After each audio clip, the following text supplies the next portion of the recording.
warahmatullahi wabarakatuh. Pada kesempatan kali ini saya akan menjelaskan tentang sistem peredaran darah pada manusia. Setiap tubuh manusia dialiri darah yang menyalurkan nutrisi dan oksigen. Sistem ini dikenal sebagai sistem peredaran darah manusia. Sistem ini mempunyai peranan penting dan vital di dalam tubuh kita loh. Kerja sistem peredaran darah manusia mulai dari pengangkut hingga proses pembuangan, sehingga kinerja organ tubuh dapat bekerja maksimal. Penasaran bagaimana sistem kerjanya? Mari kita simak video ini bersama-sama. Sistem peredaran darah manusia.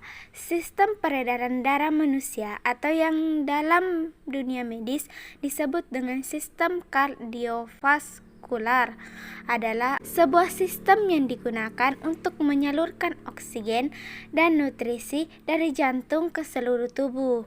Tidak hanya sebagai penyalur, sistem ini juga berfungsi sebagai mengeluarkan zat dioksida dan sisa metabolisme tubuh melalui paru-paru, menyalurkan hormon dan suhu tubuh secara merata ke seluruh tubuh, sehingga mempertahankan sistem kinerja organ dan membantu tubuh pulih. Bagaimana sistem peredaran darah manusia bekerja? Perhatikan gambar di samping.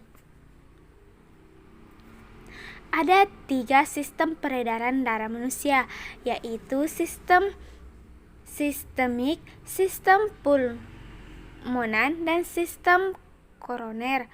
Ketiga sistem ini bertanggung jawab atas aliran darah yang bergerak di dalam tubuh. 1. Sistem sistemik. Sirkulasi darah dimulai ketika darah mengalir dari kedua atria atau dua bilik jantung bagian atas ke ventrikel atau dua bilik bawah. Fase berikutnya disebut periode ejeksi, yaitu ketika kedua ventrikel memompa darah ke arteri besar. Dalam sirkulasi sistemik, ventrikel kiri memompa darah yang kaya oksigen ke arteri utama.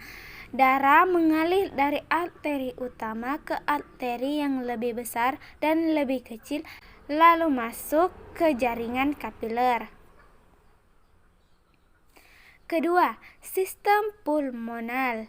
Sistem peredaran darah manusia yang kedua yaitu sistem pulmonal. Bekerja memompa darah dari ventrikel kanan. Darah yang memiliki kadar oksigen rendah dipompa menuju arteri pulmonalis. Dari arteri pulmonalis, aliran darah bercabang menuju arteri dan kapiler yang semakin kecil. Disinilah karbon dioksida dilepaskan dari darah ke dalam ventrikel paru dan oksigen segera memasuki aliran darah. Sistem koroner. Pada prinsipnya, sistem peredaran darah yang satu ini mengalirkan darah yang kaya oksigen. Darah beroksigen tinggi dialirkan ke jantung, sehingga jantung dapat berfungsi dengan baik. Dalam sistem koroner, darah mengalir untuk memasok otot jantung. Arteri koroner mengalirkan darah kaya oksigen menuju otot jantung.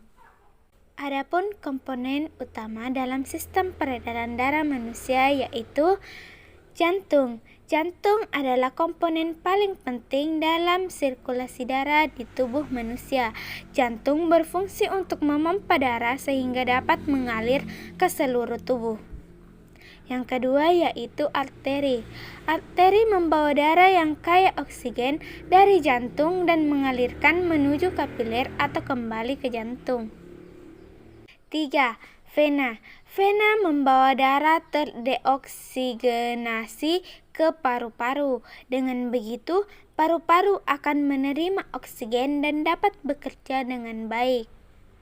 Dalam sistem peredaran darah pulmonal, vena mengangkut darah dari paru-paru ke atrium kiri jantung. Yang keempat yaitu darah.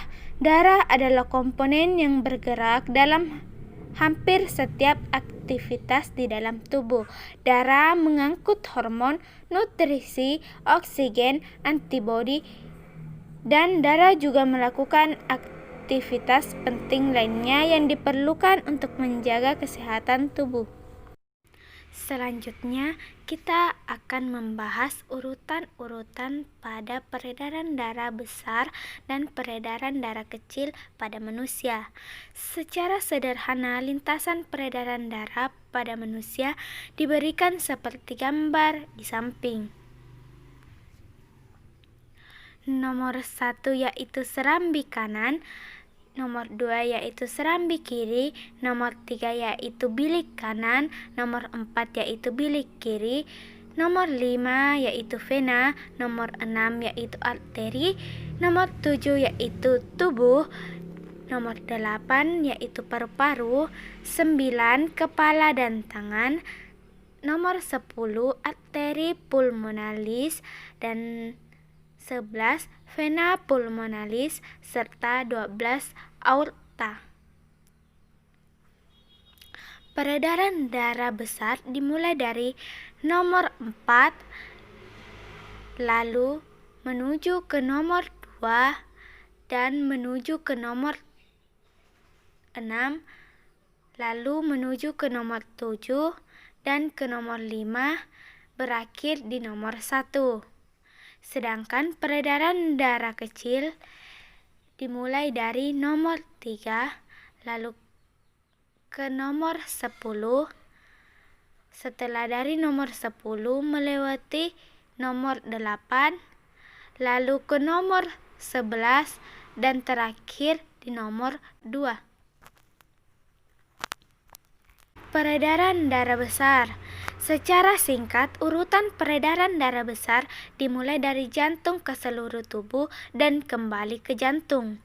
Tujuan dari siklus peredaran darah besar adalah untuk memompa darah bersih dari jantung yang kaya oksigen ke seluruh tubuh untuk mengedarkan oksigen yang digunakan untuk metabolisme. Darah dari jantung akan dialirkan ke seluruh tubuh melalui pembuluh arteri atau pembuluh balik. Kemudian setelah oksigen diserap oleh sel tubuh, darah menjadi kotor dan dipompa kembali ke jantung. Urutan peredaran darah besar. Darah bersih masuk ke serambi kiri, ke bilik kiri. Darah bersih dari bilik kiri jantung dipompa ke seluruh tubuh melalui aorta.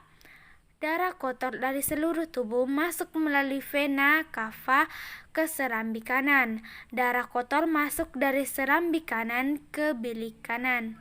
Darah dari bilik kanan kemudian akan masuk pada sistem peredaran darah kecil. Peredaran darah kecil.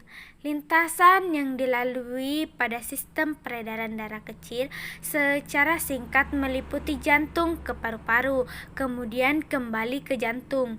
Tujuan dari peredaran darah kecil adalah memompa darah kotor menuju ke paru-paru. Darah dari jantung dipompa ke paru-paru. Selanjutnya, darah kotor dalam paru-paru akan menyerap oksigen dan membuang karbon dioksida melalui pertukaran gas di alveolus. Oksigen atau O2 yang dihirup dari udara bebas akan diikat hemoglobin di eritrosit atau sel darah merah. Sedangkan karbon dioksida atau CO2 akan masuk ke paru-paru untuk dikeluarkan saat menghembuskan nafas. Sehingga darah yang berasal dari paru-paru adalah darah bersih atau mengandung banyak oksigen. Darah yang kaya oksigen akan dibawa ke jantung.